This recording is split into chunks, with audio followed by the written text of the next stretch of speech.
Berbagai topik menarik dikupas dalam dialog hari ini.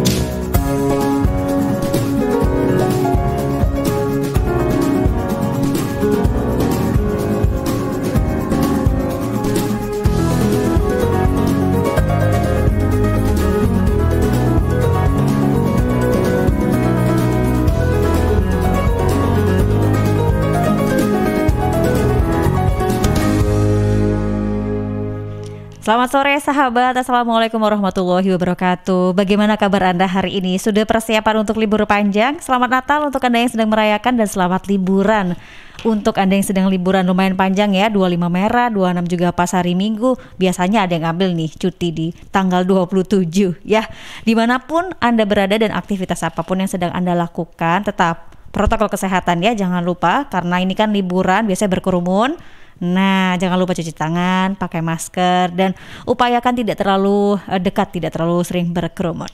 Sore hari ini sahabat, hari Sabtu 25 Desember 2021, ini Sabtu terakhir di tahun 2021. Sabtu tahun depan sudah tahun 2022, cepat sekali ya, 1 minggu lagi kita sudah 2022. Sore hari ini seperti biasa, selama 1 jam ke depan bersama saya Isna Safira di Ruang Psikologi akan membahas hal-hal terkait psikologi, dan tema sore hari ini adalah dilema memilih antara orang tua atau mertua. Pas sekali. Biasanya di event-event besar ya, holy atau event-event keagamaan begitu, kadang kita bingung, ini kemana ya? Ke orang tua dulu, apa ke mertua dulu? Aduh, kasih kado yang orang tua gimana ya? Kasih kado untuk yang mertua gimana ya? Nah, nanti kita akan bahas bersama Dr. Dewi Retno Suminar, MSI, psikolog sekaligus dosen psikologi UNAIR. Live juga ini Ruang Psikologi di www.suarasidoarjo.id dan YouTube LPPL Radio Suara Sidoarjo. Disiarkan juga di Erosal Nganjuk FM 105,3, Praja Angkasa Trenggalek FM 88,9, RGR Tulungagung FM 90,1, Mahardika Bondowoso FM 91,9. Seperti biasa, untuk Anda yang mau join interaktif bisa di Instagram, Twitter, Facebook kita, atau di WhatsApp 0811309109. Kita sapa dulu Ibu Dewi pada sore hari ini. Assalamualaikum Ibu. Waalaikumsalam Mbak Isna. Suara saya terdengar ya? Jelas sekali Bu. Wah, cocok jelas nih. Kerudungnya merah, kita matching ya Bu ya? Oh iya, kita sehati kayaknya ini. Merah-merah. Apa kabar sore hari ini Bu? Alhamdulillah, yang penting sehat dan bahagia gitu. Alhamdulillah, sehat mental, sehat hati, sehat fisik. Iya, betul. Sudah persiapan kira-kira mau kemana Bu untuk liburan akhir tahun? Enggak deh, kami kan nggak boleh pergi-pergi. Betul, di rumah saja ya Bu ya. Kami kan nggak boleh pergi-pergi, ini ASN ini nggak boleh loh ya. Di rumah saja, menghemat uang, juga menjaga kesehatan keluarga ya Bu ya. Betul.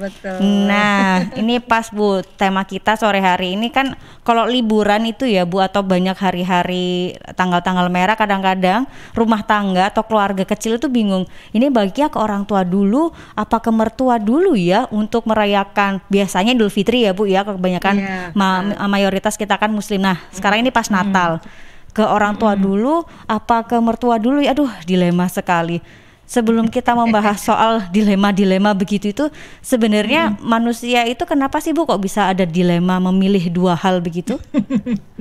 Ya, sebenarnya kan di dalam proses berpikirnya manusia itu kan kita seringkali melihat konflik di dalam kognisinya dulu ya sebelum dia memutuskan.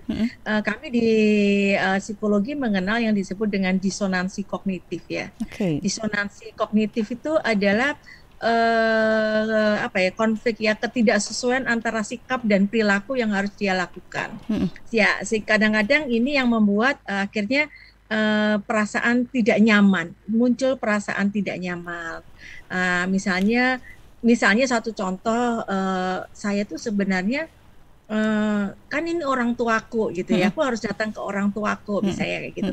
Tapi kenyataannya dia nggak datang ke orang tuanya. Nah itu kadang-kadang ada muncul yang disebut disonansi, itu akhirnya menimbulkan suatu proses kegelisahan di dalam dirinya untuk melakukan pembenaran. Loh nggak apa-apa kan, ini yang kan terjadi karena, nah itu memang proses kognisi Mbak. Jadi di proses di berpikir. Jadi di dalam otak manusia itu ada proses, ada pilihan, ada proses berpikir yang kadang-kadang mempengaruhi pada disonansi kognitifnya dia itu. Biasanya disonansi kognitif itu ketika dia melakukan perilaku yang tidak seperti yang sebenarnya menurut sikapnya dia gitu ya. Ya, ini kita ketahui ya, kenapa culture kita, budaya kita itu seringkali kan memberikan penanaman norma-norma yang begitu kuat ke dalam dirinya individu, sehingga akhirnya muncul suatu sikap-sikap A misalnya. Tetapi dengan perkembangan era, kemudian terjadi sesuatu hal yang membuat dia tidak harus melakukan, ya kan? Itu akhirnya menimbulkan suatu dilema bagi dia gitu. Aku mengiyakan apa enggak ya? Aku mengiyakan enggak gitu ya? Karena kan tidak sesuai dengan sikap yang selama ini aku pegang gitu ya. Nah, inilah yang kadang-kadang menjadikan tidak nyaman secara psikologis. Ya, itu yang terjadi gitu ya. Jadi ada konflik di dalam berpikir dia yang akhirnya berpengaruh kepada pengambilan keputusan. Itu yang terjadi gitu. Bikin galau ya Bu akhirnya. Iya, betul, galau. Karena satu contoh aja, ketika orang nggak mudik itu kan, wah, itu orang yang mengalami disonansi kognitif kapan dulu itu ya banyak gitu ya. Iya. Mereka akhirnya ada yang menentang, ada yang enggak gitu ya. Ada kegalauan juga gitu terjadi, misalnya seperti itu. Nah, itu tadi kenapa dilema tuh ternyata serumit itu ya. Bukan hanya karena dua pilihan, tapi karena memang sudah ada kognisi yang berbentur sana sini dan terjadilah dilema. Iya, betul. Jadi memang kita harus tahu kebanyakan kita ya, orang-orang di timur itu kan nilai-nilainya banyak ya, nilai-nilai banyak, nilai-nilai value-nya banyak, sehingga kadang-kadang mungkin konfliknya di lebih tinggi, karena itu pengambilan keputusannya kan agak tidak cepat gitu ya, mempertimbangkan banyak hal gitu. Itu kan biasanya Bu ya. Tapi kalau yang udah lebih modern, misalnya dia di budaya tertentu yang mereka sangat welcome, value-nya sudah tidak begitu kuat sosialisasi atau tekanan dari lingkungan gitu ya, itu yang membuat mereka mungkin lebih cepat mengambil keputusan gitu, yang nggak merasa dilema lagi gitu ya. Itu yang terjadi gitu. Kalau saya ingat-ingat ya Bu, zamannya dulu ya Bu ya, zamannya PDKT gitu ya, zamannya pacaran mau lamaran begitu ya, calon suami saya tuh pasti mendahulukan orang tua saya dulu ya Bu ya. Nah, ketika ini sudah masuk ke punya anak itu kita mulai galau. Ini kemana dulu ya Lebaran ya?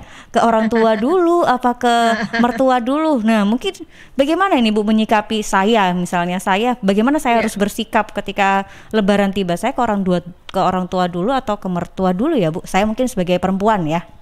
Iya.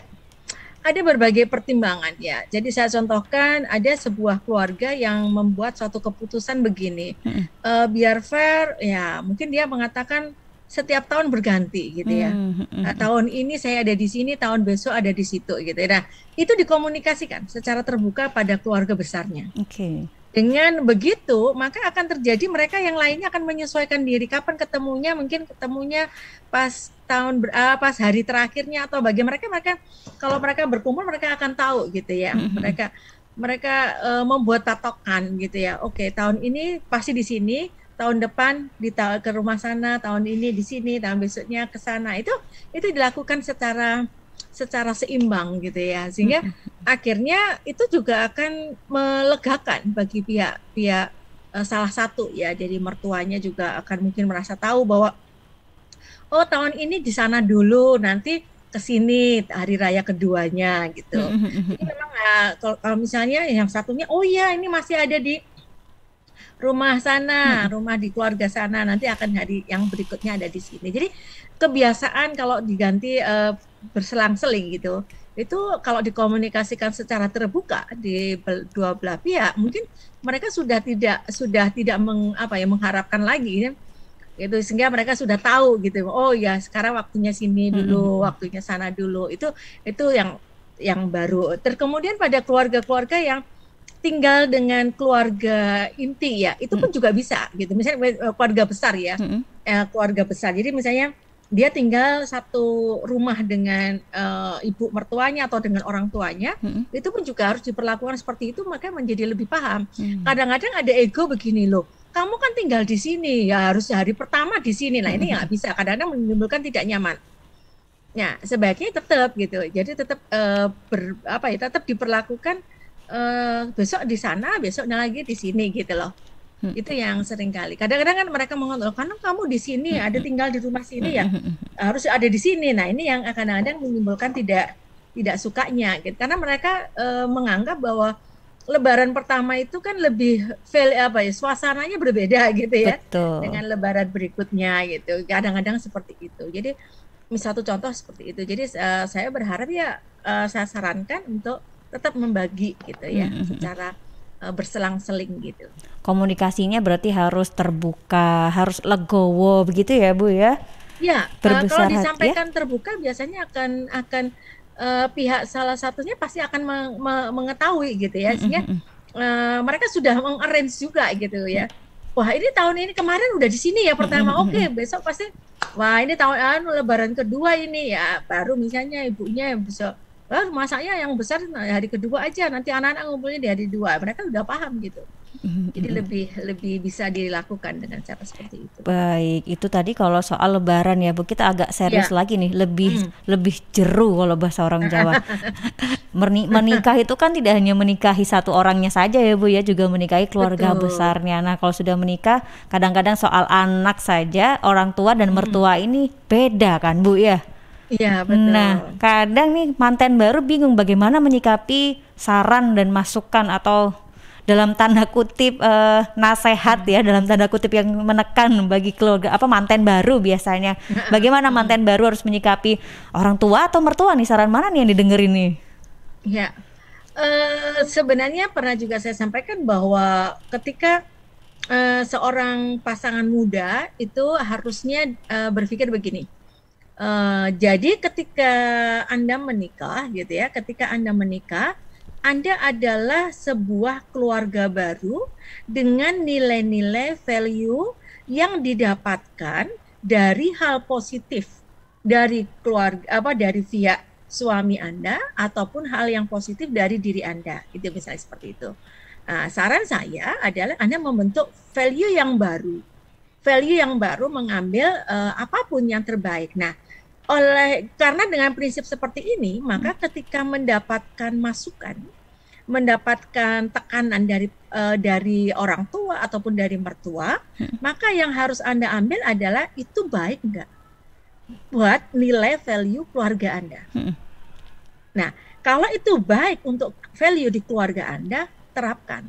Karena biasanya kalau saya pribadi seringkali menyarankan kepada para orang tua ya, ketika anak-anaknya sudah menikah, maka sebenarnya dia mempunyai kemampuan untuk menyampaikan, sebenarnya terbuka aja sama anaknya. Nah, dulu mama papa mendidik kamu tidak semuanya bagus gitu ya. Jadi tolong ambil yang bagus, tirukan hal yang baik dari kami, jangan ambil yang negatif. Karena kamu menikah itu adalah membentuk keluarga yang baru, value-nya harus dari hal yang baik dari masing-masing pihak. Kalau demikian, kalian akan tumbuh menjadi keluarga yang baru dengan nilai yang lebih plus dibandingkan kami yang orang tua ini. Nah, ini yang harus ditanamkan gitu. Dan si keluarga kecil tadi juga harus mempunyai prinsip seperti itu. Nah, tidak selalu harus diiyakan gitu ya. Jadi Anda harus mempunyai suatu value untuk keluarga Anda sendiri. Keluarga yang Anda bina yang akan bisa survive dengan zaman yang berbeda dengan zaman orang tua kalian gitu. Ini yang mungkin sering harus dipahami gitu. Kalau semua orang tua dan mertuanya kayak Bu Dewi, kayaknya tidak ada ini konseling untuk rumah tangga ya Bu ya. Tapi sayangnya kan kenyataannya tidak begitu ya Bu ya. Nah itu, mudah-mudahan yang mendengar di sini lah, nanti pemirsa yang mendengar itu bisa melihat sana gitu ya. Karena Karena nanti keluarga baru itu kan harus lebih bagus gitu. Karena kita kan berpikir generasi baru itu adalah generasi yang lebih baik gitu ya. Generasi yang lebih baik. Justru mereka akan melahirkan nilai-nilai yang mungkin berbeda dengan nilai-nilai kita. Ada beberapa nilai kita yang jelek yang tidak diikutin gitu loh. Jadi jangan tersinggung gitu, karena ini adalah hal yang lebih bagus di zamannya mereka nanti gitu. Gitu. Di zamannya mereka nanti gitu. Iya. Selamat ya nanti untuk menantunya Bu Dewi. Selamat ya mendapatkan mertua yang luar Sudah biasa. Ada dua ini. Sudah ada dua. Sudah ada dua yang menantu Nah, saya. menantunya pasti berbangga hati dan tenang sekali rumah tangganya. Kan biasanya ya Bu, banyak sekali kasus, bukan kasus ya, banyak sekali curhatan saya lihat di media sosial, terutama perempuan, ibu muda yang selalu muncul masalah ketika hidupnya di PMI, Pondok Mertua Indah. Tua Indah. Nah, itu beberapa kali jadi sorotan di media sosial, terutama di Instagram, curhatan ibu-ibu muda. Bagaimana sih sebenarnya Bu harusnya baik mertuanya ya, baik yang ayahnya atau ayah mertua atau ibu mertua dan si ibu muda ini. Mohon maaf ya bapak-bapak, saya menekankan ibu muda deh dulu karena yang paling banyak sekali yang disorot itu adalah ibu muda. Bagaimana seharusnya bersikap ketika memang tinggal di PMI begitu, dan bagaimana orang tua atau mertua ini bersikap kepada menantunya gitu ya. Jadi ada dari dua pihak ya. Jadi kalau dari via ibunya, ibu mertuanya, ibu mertuanya boleh terus terang mengatakan, "Nak, karena kamu masih tinggal dengan kami, memang kepala keluarga ya, kepala keluarga, nahkoda keluarga ini ada di tempatnya ibu. Jadi kalau apapun misalnya kayak gitu, apapun kalian lakukan silakan, tetapi kalau nanti yang berkaitan dengan keluar tetap harus izin sama ibu karena kalian tinggal di tempat kami." Nah, seperti itu yang pernah saya katakan bahwa nakoda kapal itu tetap harus satu gitu ya. Nah, kemudian si anak gitu ya, ketika dia tinggal di tempat rumah itu, maka di situ berperanlah sebagai seorang anak gitu ya.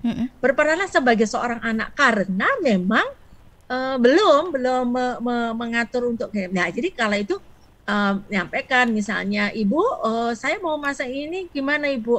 "Ibu mau masak apa? Masak apa?" Jadi mereka menjadi berkomunikasi ya, itu harusnya memerankan sebagai anak gitu ya. Memerankan sebagai anak, bukan kemudian mengatur. Nah, kalau misalnya ada sesuatu hal yang tidak sesuai dengan prinsip ya, ini yang ibu-ibu muda yang tinggal di PMI gitu ya, tolong jangan kemudian ini yang seringkali terjadi adalah persepsi bahwa ibu mertua lebih cerewet, ibu mertua lebih menekankan, itu akan mempengaruhi Anda dalam memanai nasihat. Nah, oleh karena itu, kalau misalnya ada suatu informasi dari misalnya ada teguran, ada sapaan, ada nasihat dari orang tua ya ketika Anda ada di PMI tadi, maka tolong coba cari keywordsnya. Cari keywordsnya apa gitu. Misalnya satu contoh ya. Jadi pesannya itu tersampaikan. Jadi itu yang harus dipegang. Misalnya, "Ini tadi anak kamu, misalnya ini sudah gini-gini, kamu tinggal kerja, anaknya gini-gini." Oke, berarti ibu mengeluh karena capek. Udah, itu pegang. Nah, itu jadi latihan untuk memegang keywordsnya gitu. Nah, ketika sudah pegang, itu kan Anda langsung punya pikiran, di dalam pikiran Anda, what next? Nah, berarti karena ibu capek, berarti saya minta maaf, satu. Kedua adalah mencoba membuat capeknya itu dengan kompensasi apa yang akan kita berikan. Misalnya, "Sayang Ibu, dalam pijeti misalnya, satu misalnya, "Ibu mau ngunjuk teh misalnya, mau minum teh Bu," misalnya kayak itu. Terserah apa kompensasinya gitu ya. Jadi itu kompensasinya bisa matur nuwun, terima kasih, mulai yang sederhana sampai melakukan sesuatu hal yang menyenangkan hatinya mertuanya. Tapi kemudian jangan kemudian diartikan misalnya gitu aja sudah tidak mau nah itu kan berarti kan itu negatif lagi. Jadi tolong agar kita bisa bereaksi secara objektif, tangkap apa pesannya. Pesannya itu apa gitu. Jadi bukan ngomel-ngomelnya, tetapi pesannya apa? Oke, pesannya adalah ibu kecapean misalnya, atau anak kita tadi nakal misalnya. Oke, berarti kita minta maaf sama ibu, kemudian kita mencoba menasihati anak kita untuk agar tidak nakal, misalnya kayak gitu. Itu satu contoh aja, Mbak. Misalnya satu contoh di kejadian-kejadian yang biasanya di PMI ya, seringkali saya mendapatkan seperti itu gitu. Memang kunci dari semuanya komunikasi ya Bu. Saya lihat dari awal tadi komunikasi, kemudian di PMI juga komunikasi. Dan yang jadi pertanyaan selanjutnya itu adalah kalau mungkin secara teori itu sangat mudah sekali disampaikan secara teori, tapi secara praktek pasti ada ego masing-masing ya Bu. Betul. Ego dari ibu, si ibu muda yang mungkin capek pulang bekerja, atau si ibu muda yang merasa tidak dihargai dan lain sebagainya biasanya. Nah, bagaimana komunikasi sehat ini bisa tumbuh kalau pupuknya aja nggak ada begini Bu? Yang harus dilakukan gitu, cari pupuk gitu ya. Cari pupuk. Gini. Cari pupuk. Jadi gini, satu hal yang seringkali terjadi adalah reaksi-reaksi seseorang ketika dia sedang melakukan komunikasi, seringkali di pikiran orang-orang yang berkomunikasi tadi memasukkan unsur-unsur yang akan memaknai informasi. Jadi proses decodingnya, jadi mencoba memaknai itu menjadi lagi berbeda. Satu contoh, ketika ibu mertua marah, maka yang masuk di dalam mantunya itu adalah mertua, orang yang lebih tua, ya kan, cerewetnya misalnya, bukan pesannya.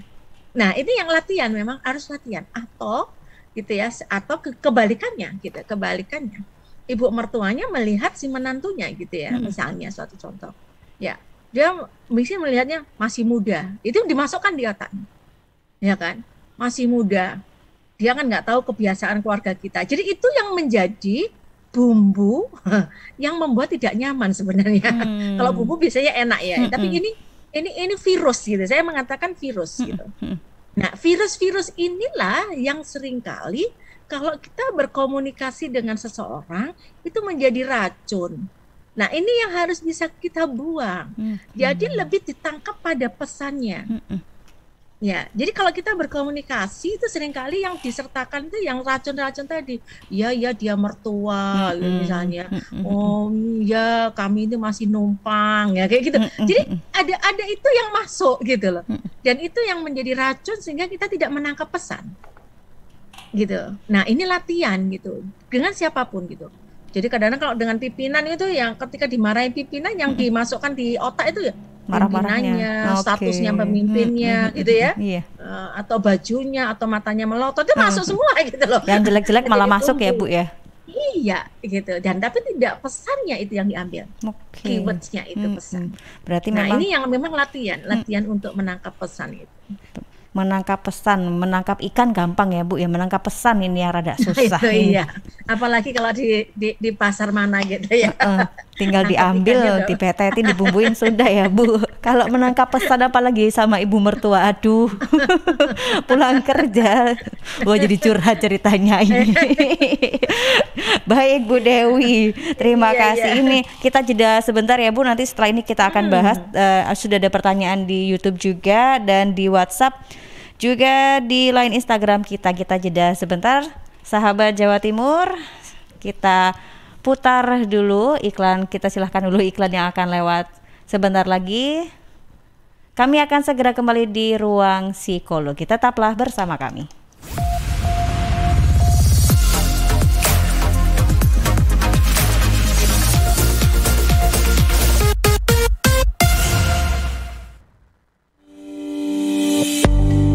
Sahabat, penularan virus corona bisa dicegah lewat perilaku hidup bersih dan sehat. Cuci tangan pakai sabun di air yang mengalir. Kalau batuk dan bersin, terapkan etika batuk. Kemudian mengkonsumsi makanan yang bergizi dan sudah dimasak sempurna. Rajin olahraga, istirahat yang cukup. Kalau ada gejala demam, batuk, sesak nafas, pernah kontak dengan orang dari negara atau daerah terjangkit, atau dari kunjungan negara atau daerah terjangkit, segera ke pelayanan kesehatan terdekat. Bisa juga hubungi call center kesehatan 119 untuk sambungan cepat 24 jam siaga. Sekali lagi, call center 119 untuk sambungan cepat 24 jam siaga, dan di 0811 3088 113 untuk sambungan layanan 24 jam kegawat daruratan medis. Sekali lagi di 0811 3088 113 untuk sambungan layanan 24 jam kegawat daruratan medis.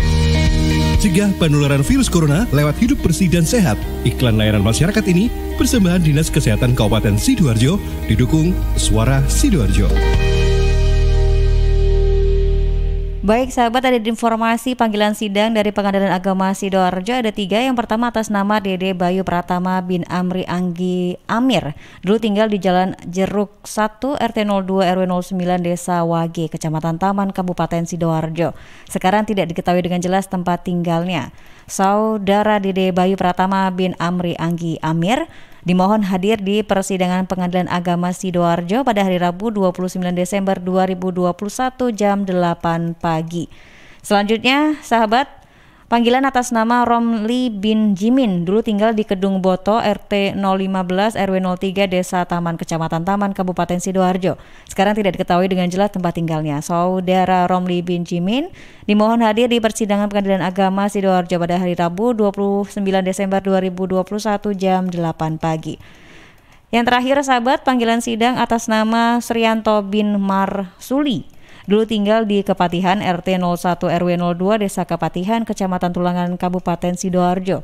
Sekarang tidak diketahui dengan jelas tempat tinggalnya. Saudara Srianto bin Marsuli dimohon hadir di persidangan Pengadilan Agama Sidoarjo, Jalan Hasanuddin nomor 90 Sidoarjo pada hari Kamis 30 Desember 2021 jam 8 pagi.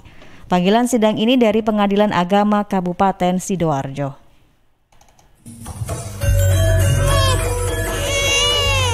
Arek-arek iku rame lapo sih? Mulakno, nek dikandani wong tuwek dirungokno, nek durung siap duwe anak gak usah rabi. Anake loro, pilek, watuk, ono seseke. Lho, bahaya iku. Momong dorong budalo nang bidan. Hati-hati dan waspada ya. Demam, batuk, dan susah nafas bisa jadi itu tanda-tanda pneumonia atau infeksi paru-paru. Penyebabnya bisa virus, bakteri, atau jamur. Mudah menular lewat droplet saat batuk atau bersin. Tapi ini bisa dicegah dengan pemberian imunisasi PCV pada bayi dan anak. Imunisasi PCV selain mencegah pneumonia juga bisa mencegah radang selaput otak atau meningitis dan radang telinga tengah atau otitis media. Imunisasi PCV diberikan pertama pada bayi usia 2 bulan, dilanjutkan pada usia 3 bulan, dan dosis ketiga saat anak usia 12 bulan. Imunisasi PCV bisa didapat di posyandu, bidan, puskesmas, rumah sakit, klinik kesehatan, praktek dokter mandiri, dan layanan kesehatan lain yang menyediakan imunisasi. Lapo guyu-guyu dhewe? Putune wis sehat, Cak. Wis diimunisasi PCV pisan. Seneng aku. Gak pengen ngeramut bayi maneh ta? Ayo tak gaweno. Iklan layanan masyarakat ini persembahan Dinas Kesehatan Kabupaten Sidoarjo. Rokok opo iki kok putihan? Ya rokok kok, ya murah, ya akeh. Rokok ilegal ki. Masa rokok ilegal iki? Yo ki. Lah awakmu kok roh nek iki rokok ilegal? Rokok ilegal iki gak nek pita cukene. Samen paling roe bandrol kuwi lho. Rokoke kudu enek merek karo nama perusahaane sing terdaftar ndek bea cukai. Lokasi pembuatane ndek kene ya gak enek. Terus ndek kene rokok ilegal iki gak enek gambar karo peringatane teko pemerintah. Berarti rokok ilegal gak resmi no? Aduh ya mesti to Lemul. Rokok ilegal merugikan negara. Mergo ora mbayar cukai sing digembangun negara. Walah cucu, sepenting wong-wong gak roh. Loh, gak iso le iki. Makane to le tuku sing pasti-pasti ae. Aja ngawur. Laporkan peredaran rokok ilegal ke kantor Bea Cukai terdekat atau hubungi nomor 1.500 225 1.500 225. Iklan layanan masyarakat ini dipersembahkan Bea Cukai Sidoarjo. Ayo ngewangi Bea Cukai, berantas rokok ilegal. Bea Cukai Sidoarjo, fokus mengawasi, tulus melayani. News, talk, and music hits. Suara Sidoarjo. Your multi-platform radio. Sahabat, seiring bertambahnya usia, tubuh mulai bersifat asam atau asid sehingga mudah terserang penyakit. Segera perbaiki pola makan dan perbanyak asupan alkaline seperti sayur, buah, dan Cheers Alkaline Power. Cheers Alkaline air minum kesehatan dengan pH tinggi 8,5 yang setara dengan sayur dan buah. Punya 6 manfaat: meningkatkan metabolisme dan daya tahan tubuh terhadap virus, menjadi antioksidan alami pencegah kanker, menjaga kekuatan tulang dan gigi, membantu penyerapan mineral lebih efektif, membantu hati dan ginjal, membuang racun dari tubuh, dan mencegah sakit mah. Info lengkap Cheers hubungi Sutrisno 0821 4225 6646 0821 4225 6646. Cheers Healthy Drinking Water. CHEERS Cheers. CHEERS Cheers. CHEERS Cheers. Air minum yang terbaik. Hey, cheers in the house. Cheers, air ber-pH tinggi. Cheers dapat membantu netralkan pH tubuh. Cheers mengandung antioksidan alami. Cheers, air minum terbaik untuk keluarga. Air minum sehat keluarga. Cuma Cheers. Air minum dengan pH tinggi. Cuma Cheers. Cara pesannya mudah, petugasnya ramah. Gratis ongkos kirim. Hey, Cheers in the house. Untuk pemesanan via WhatsApp di nomor 087777243377. Gratis ongkos kirim. Cheers in the house. Untuk wilayah Sidoarjo dan sekitarnya bisa menghubungi Depo Candi di 0821 4225 6646 0821 4225 6646. Suatu hari di dalam tubuh yang sudah divaksinasi, vaksin bekerja dalam tubuh menimbulkan kekebalan melawan COVID-19. Lapor komandan, tubuh ini baru saja dimasuki vaksin dan kini mengalami beberapa reaksi seperti pusing, demam, dan mengantuk. Apakah ini berbahaya, komandan? Tenang, tubuh ini baik-baik saja. Justru pasukan kita akan semakin kuat untuk melawan virus dan... Sudah, biar saya saja yang menjelaskan, komandan. Ya, reaksi setelah vaksinasi merupakan hal yang wajar terjadi. Umumnya hanya gejala ringan seperti nyeri, bengkak, dan kemerahan di tempat suntikan, pusing, atau demam. Nah, kalau sudah di rumah dan terjadi reaksi, tetap tenang, hubungi nomor kontak yang ada di kartu vaksinasi. Ayo, vaksinasi COVID-19 sekarang juga. Dipersembahkan oleh Kementerian Kesehatan Republik Indonesia. Perhatian, ini adalah klinik gratifikasi. Ada yang bisa kami bantu?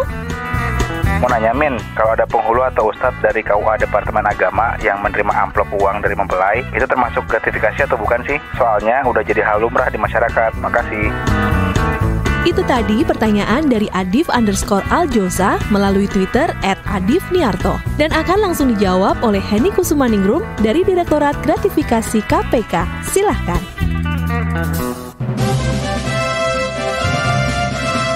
Penerimaan amplop uang oleh seorang penghulu dari mempelai termasuk gratifikasi yang dilarang. Sebenarnya, insentif bagi penghulu karena menikahkan mempelai sudah termasuk dalam uang pendaftaran pernikahan yang dibayarkan ke Kementerian Agama. Jadi, bila penghulu menerima uang di luar insentif resmi tersebut, maka hal itu disebut gratifikasi terlarang. Nah, sekarang udah tahu kan? Segala permasalahan seputar gratifikasi dapat Anda tanyakan kepada kami melalui Twitter di @kanal_KPK dengan hashtag klinik gratifikasi. Sampai jumpa di klinik gratifikasi berikutnya.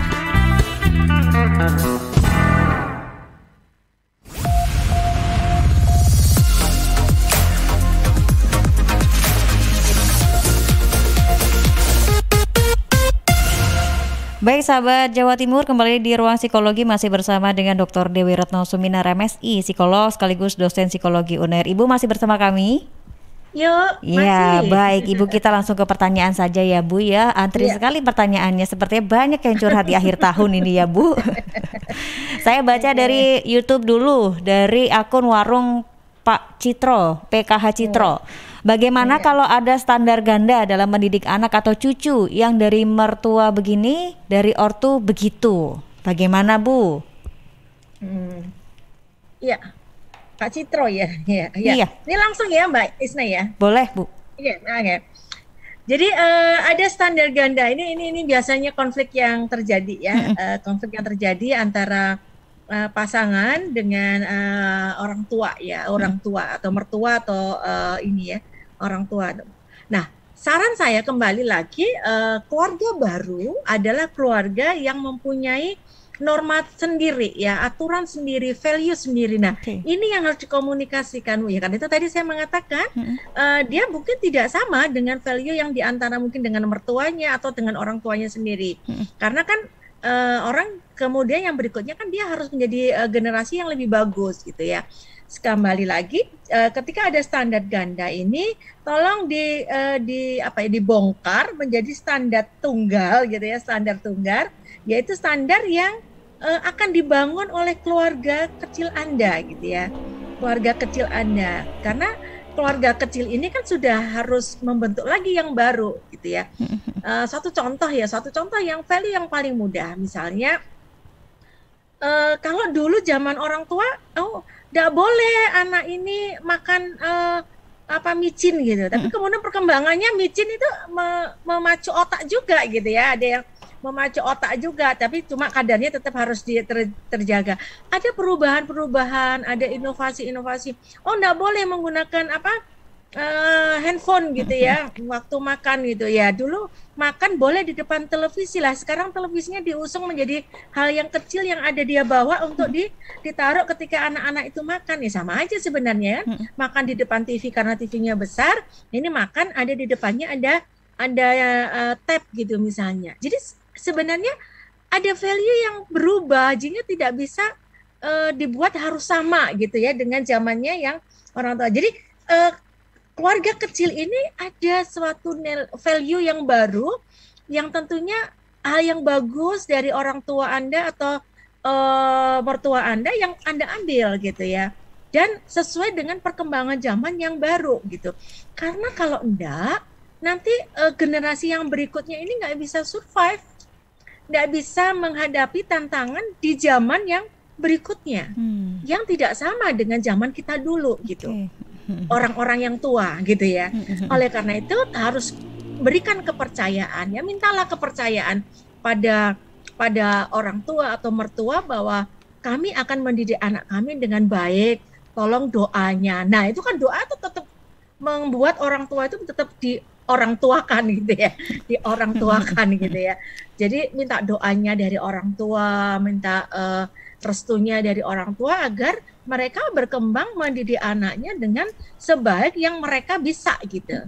Karena mereka benar-benar sudah keluarga kecil dengan perkembangan yang baru dan mereka lah yang tahu gitu ya. Mereka lah yang tahu gitu. Ambil begitu, yang baik ya Bu ya, ambil yang baik-baik, terapkan yang baik-baik, sesuaikan dengan kondisi kekinian. Iya, betul. Baik, kita terima kasih Bu Dewi ya. Pak Citro begitu ya, saran dari Bu Dewi mungkin bisa dikomunikasikan dengan pasangannya bagaimana baiknya ya, diambil yang baik-baiknya dulu begitu. Kita ke Twitter Ibu @Reni Syahara. Ibu, sebenarnya hak mertua dan orang tua itu disamakan atau tidak sih Bu? Galau ini Bu. Galau ini ya. Jadi gini, ini kan namanya ada prinsip balance, seimbang, atau prinsip adil, ya kan? Adil yang betul secara psikologis itu bukan sama pemberiannya. Oke. Yang satu mungkin perlu dibantu misalnya keuangan misalnya. Yang satunya mungkin perlu dibantu dengan perhatian yang lebih, kan berbeda. Jadi jangan kemudian disamakan. Kalau ini dikasih 500.000, ini juga dikasih 500.000. Tertawa dong, kan mereka ada keluarga itu kan berbeda-beda gitu ya.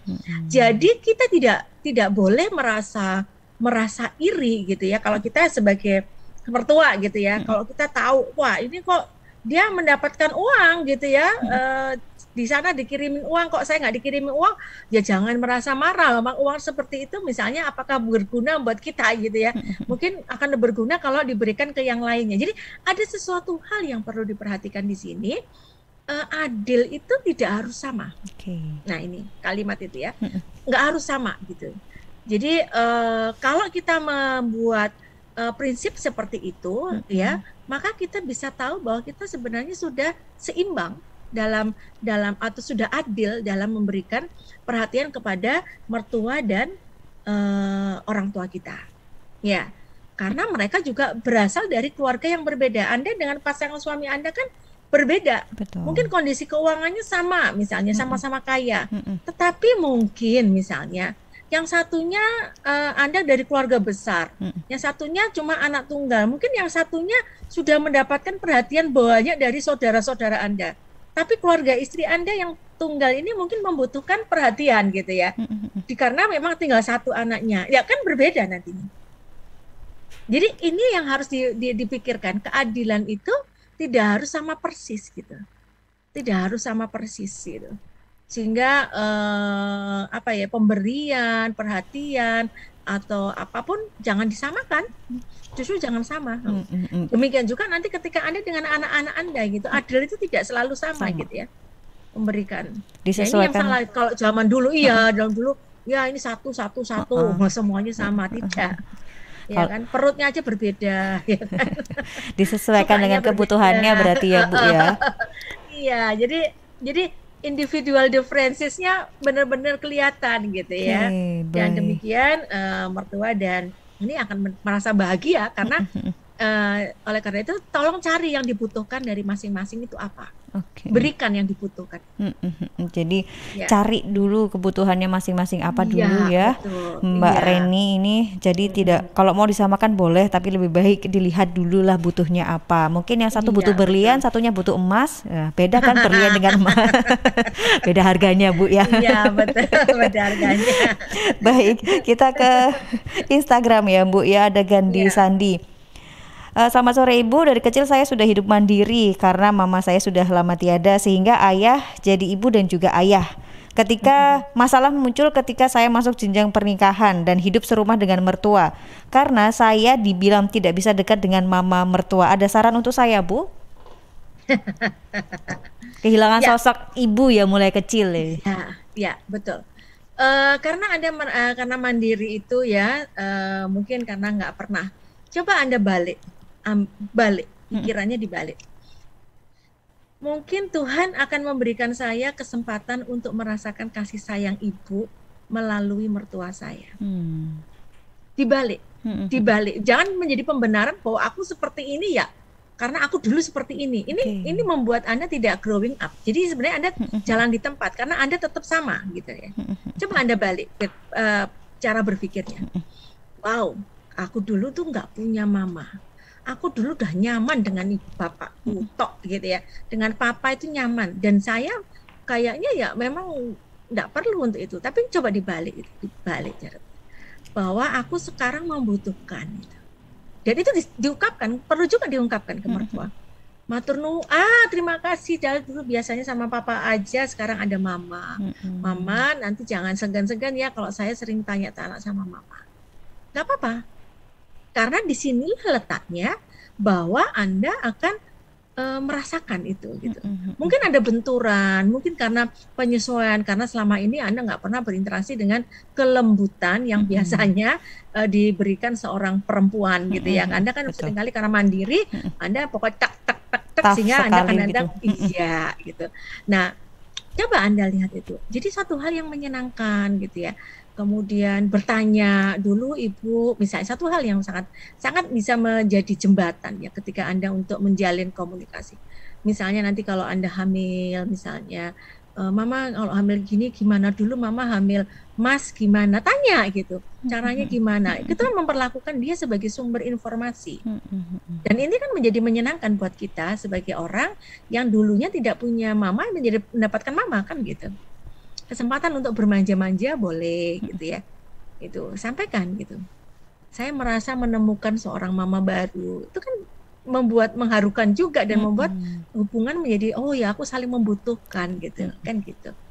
Begitu indah sekali ya seandainya semua konsep-konsep psikologi itu bisa diterapkan dalam kehidupan ya Bu ya. Iya. Kalau istilahnya gini Mbak. Seringkali kan kita guyonan gitu. Psikologi itu, ilmu psikologi itu kayak ilmu bunganya ban itu loh Mbak. Kembang ban. Bannya mobil. hidup itu kan bisa jalan, Mbak. Sebenarnya tanpa psikologi pun sebenarnya hidup itu bisa jalan gitu. Betul. Tetapi kalau kan pasti slip kan ke kanan, ke kiri gitu karena bunganya ban nggak ada. Nggak ada. Nah, tapi kalau kembangnya ban itu kan ada bunga-bunganya. Maka akhirnya jalannya mobil itu kan nggak selap-selip gitu. Bisa dikontrol gitu.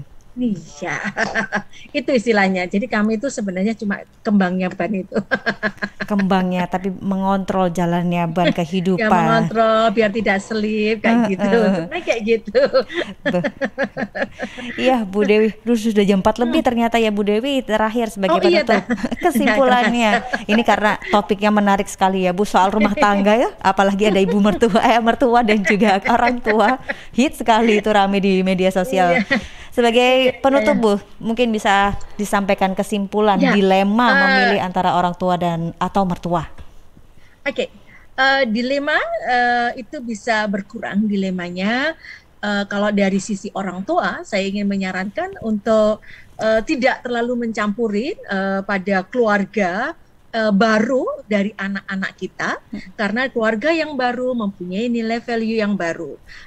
Saran saya, berikan nasihat pada pasangan muda Anda, anak-anak Anda, bahwa mereka boleh mengambil yang terbaik dari masa kecil mereka, gitu ya, dalam cara mendidik kita sebagai orang tua, dan boleh mereka membuang hal-hal yang jelek ketika kita mendidik mereka dari pihak mertua maupun dari pihak orang tua. Nah, dari pihak anak-anak, coba komunikasikan gitu ya, komunikasikan nilai value yang Anda ambil dari dua belah pihak orang tua Anda, bahwa Anda mempunyai kesempatan untuk membentuk keluarga baru yang lebih baik, yang akan bertahan di zaman kedepannya, di mana Bapak Ibu Anda mungkin tidak akan bisa mengikuti, yang tahu adalah Anda. Jadi Anda harus bisa mempertahankan nilai-nilai value yang baru itu pada keluarga kecil Anda, tapi tolong tetap dikomunikasikan sehingga Anda tidak mengalami dilema Anda akan memilih orang tua ataupun mertua gitu ya. Begitu Mbak. Baik, super sekali Ibu. Terima kasih Bu Dewi sudah berbagi dengan kami di Suara Sidoarjo. Selamat menikmati waktu-waktu panjang, lumayan panjang ya Bu, 2 hari libur bersama keluarga tercinta. Sehat selalu Ibu. Assalamualaikum warahmatullahi wabarakatuh. Waalaikumsalam warahmatullahi wabarakatuh. Baik sahabat Jawa Timur, itu tadi ya perbincangan kita dengan Ibu Dewi Retnosumina MSI, psikolog dan juga dosen psikologi UNER terkait dengan dilema memilih antara orang tua atau mertua. Sudah sampaikan saran-sarannya, tidak perlu memilih, ada porsinya masing-masing. Di balik itu ada hal-hal menarik atau indah yang bisa diperoleh. Terima kasih kepada Ersal Nganjuk FM 105,3 Praja Angkasa Trenggalek, FM 88,9 RGR Tulungagung FM 90,1, Mahardika Bondowoso FM 91,9, dan juga sahabat yang sudah berinteraksi baik di YouTube, Instagram, Twitter, dan juga WhatsApp. Akhir kata dari saya, terima kasih, sampai jumpa, salam damai, selamat menikmati libur dengan keluarga tercinta. Assalamualaikum warahmatullahi wabarakatuh.